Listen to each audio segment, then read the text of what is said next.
2009 April 19 யுத்தம் முடிவுக்கு கொண்டு வரப்பட்டது என சரத் பொன்சேகா தெரிவித்துள்ளார்.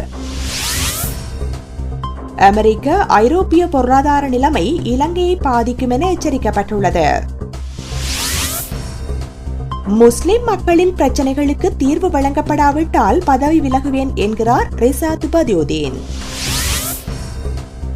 விடுதலை புலிகள் அமைப்பின் ஆயுத பயிற்சிகளை பெற்றிருந்த ஒருவருக்கு 8 வருட சிறை தண்டனை விதிக்கப்பட்டது.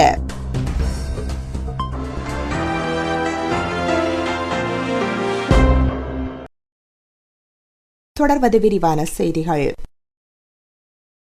2009 ஆண்டு ஏப்ரல் மாதம் 19 யுத்தம் முடிவுக்கு கொண்டு வரப்பட்டதாக முன்னாள் ராணுவ தளபதி சரத் பொன்சேகா தெரிவித்துள்ளார். யுத்தம் பற்றி எதுவும் தெரியாதவர்கள் அர்த்தமற்ற கருத்துக்களை வெளியிட்டு வருவதாக குறிப்பிட்டுள்ளார். முல்லைத்தீவு மாவட்டத்தின் இரட்டை வாய்க்கால் பகுதியில் விடுதலை புலிகளுடனான இறுதி யுத்தம் நடைபெற்றதாகவும் ஏப்ரல் மாதம் 19 யுத்தம் முடிவுக்கு கொண்டு வரப்பட்டதாகவும் அவர் சுட்டிக்காட்டியுள்ளார்.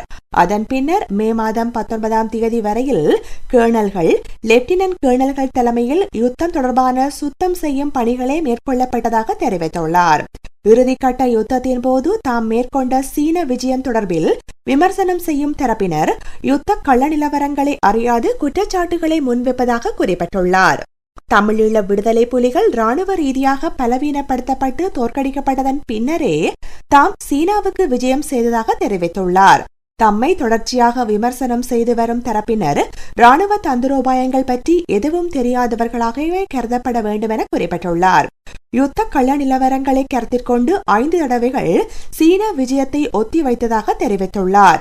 யுத்தம் முடிவுக்கு கொண்டு வரப்பட்டமை உறுதி செய்ததன் பின்னரே தாம் சீன விஜயத்தை மேற்கொண்டதாக சரத் பொன்சேகா தெரிவித்துள்ளார். யுத்த வலயத்தில் சிக்கியிருந்த 85,000 பொதுமக்களை பாதுகாப்பாக மீட்பது குறித்தே தாம் கூடுதல் கவனம் செலுத்தியதாக தெரிவித்துள்ளார். பிரபாகரனும் 100 விடுதலை புலி உறுப்பினர்களுடன் நடைபெற்ற யுத்தம் பற்றியே பலர் பிரசாரம் செய்து வருவதாக குறிப்பிட்டுள்ளார்.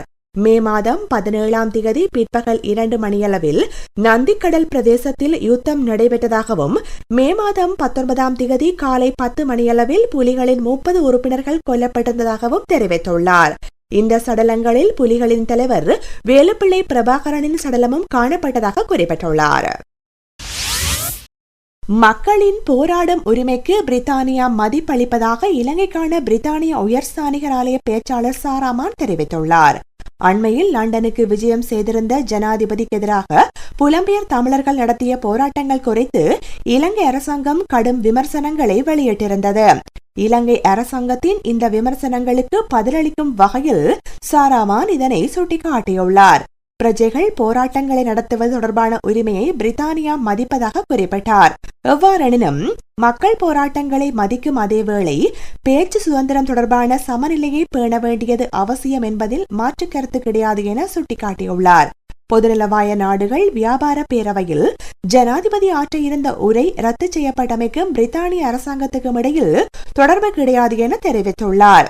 ஜனாதிபதிக்கு எதிராக மேற்கொள்ளப்பட்ட ஆர்ப்பாட்டத்தின் போது ஸ்காட்லாந்து யார்ட் புலனாய்வு பிரிவின் நடவடிக்கை மற்றும் பொதுநலவாய நாடுகள் வியாபார பேரவையில் ஜனாதிபதியின் உரை ரத்து செய்யப்பட்டமை ஆகியன குறித்து ஊடக அமைச்சர் கெஹலிய ராம்புக்வெல்ல அண்மையில் கடும் அதிருப்தியையும் விமர்சனங்களையும் வெளியிட்டிருந்தார் என்பது குறிப்பிடத்தக்கது.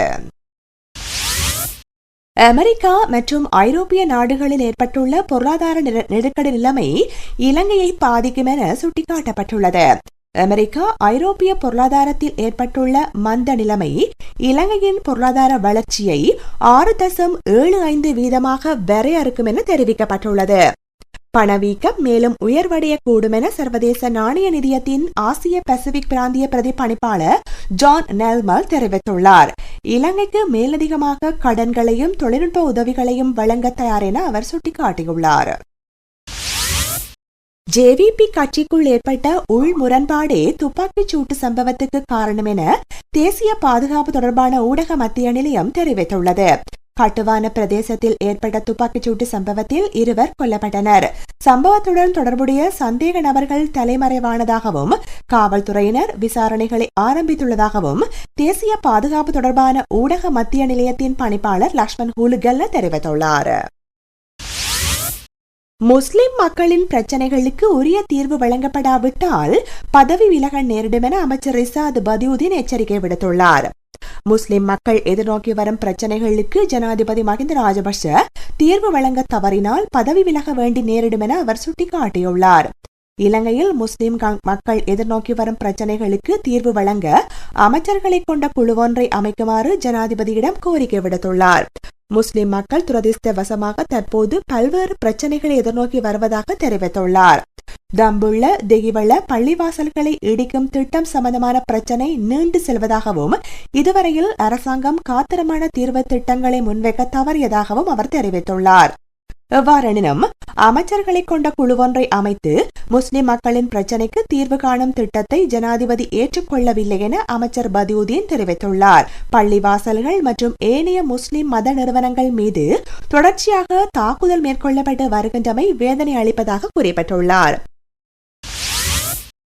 விடுதலை புலிகளின் புலனாய்வு பிரிவின் தலைவரின் உத்தரவின் பேரில் குண்டுகளை வெடிக்க வைக்கவும் முக்கிய பிரமுகர்கள் மற்றும் மக்கள் அதிகளவில் நடமாடும் இடங்கள் குறித்து புலனாய்வு தகவல்களை திரட்டியதாக சுமத்தப்பட்டிருந்த குற்றச்சாட்டை ஏற்றுக்கொண்ட விடுதலை புலிகள் அமைப்பில் ஆயுத பயிற்சிகளை பெற்றிருந்த ஒருவருக்கு 8 வருட சிறை தண்டனை விதித்த நீர்கொழும்பு மேல் நீதிமன்ற நீதிபதி ஷிரான் குணரட்ன இதற்கு உதவிகளையும் ஒத்தாசைகளையும் வழங்கிய வர்த்தகருக்கும் மற்றொரு நபருக்கும் 10 வருடங்களுக்கு ஒத்திவைக்கப்பட்ட 2 ஆண்டு கடூழிய சிறை தண்டனை வழங்கி தீர்ப்பளித்துள்ளார்.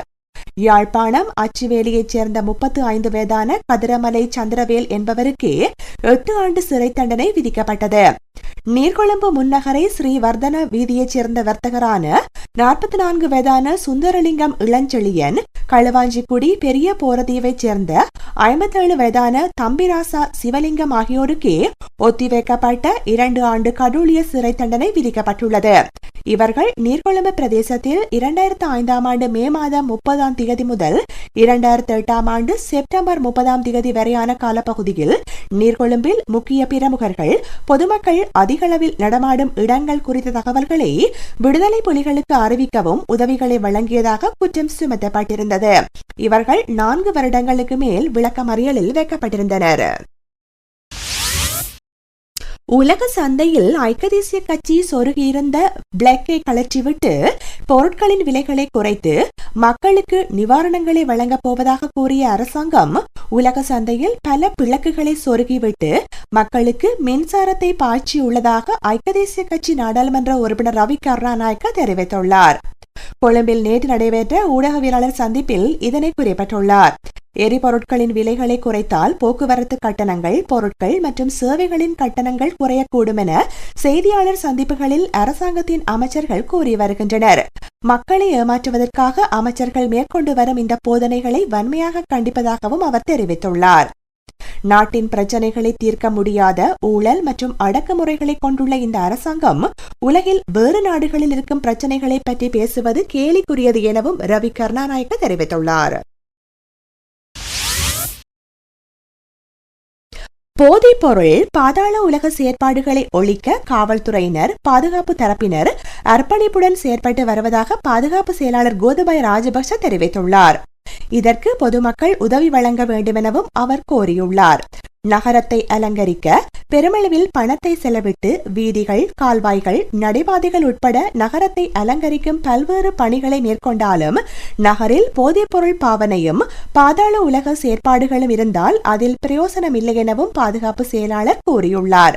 ஆசிய அபிவிருத்தி வங்கியின் நிதியுதவியின் கீழ் 164 மில்லியன் ரூபாய் பெறுமதியான மனித கழிகள் செல்லும் குழாய்களை சுத்தம் செய்யும் 4 இயந்திரங்களை கொழும்பு மாநகர சபைக்கு வழங்கும் வைபவத்தில் கலந்து கொண்டு உரையாற்றும் போதே அவர் இதனை கூறியுள்ளார். இந்த வைபவம் வெள்ளவத்த ராக்சி தோட்டத்தில் உள்ள கொழும்பு மாநகர சபையின் தீயணைப்பு பிரிவில் நடைபெற்றது. இதில் அமைச்சர் M.A. அதாவுல்லா, கொழும்பு மாநகர முதல்வர் முசமில் ஆகியோரும் கலந்து கொண்டனர். இத்துடன் செய்திகள் முடிவடைந்தன. செய்திகளோடு இணைந்திருந்த அனைவருக்கும் நன்றி, வணக்கம்.